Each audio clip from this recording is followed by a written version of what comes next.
बिस्मिल्लाहिर्रहमानिर्रहीम। अस्सलाम वालेकुम व्यूअर्स, मेरा नाम अली हारून ख़ान और आप देख रहे हैं हमेशा की तरह टुडे ऑनलाइन। अगर आप लोग गेमिंग के शौकीन है, अगर आप लोग गेमिंग का शौक़ रखते हैं तो आज मैं आप लोगों के लिए एक और गेम लेकर आया हूँ, बिल्कुल उसी तरह जिस तरह जो है कल वीडियो में मैंने आप लोगों को बताया था। अगर आप लोगों ने वो गेम नहीं देखा तो डिस्क्रिप्शन में मैंने लिंक दिया हुआ है, आप लोग जाके उसे देख सकते हैं।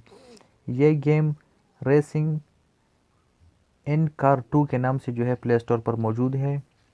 तो चलिए इसे ओपन कर लेते और जानते हैं कि ये किस तरह से जो है वर्क करता है। और इसके साथ साथ बताता चलूँ तो आप लोगों ने प्ले पर जो है क्लिक कर लेना है। इसके साथ साथ जो है बताता चलूँ, अगर आप लोग ड्राइविंग सीखना चाहते हैं तो इस गेम की मदद से जो है काफ़ी हद तक जो है आप लोग सीख सकते हैं। तो इस तरह से जो है आप लोगों ने इस पर जो है अपना अंगूठा प्रेस कर लेना है और इस तरह से जो है आप लोग इसको चला सकते हैं।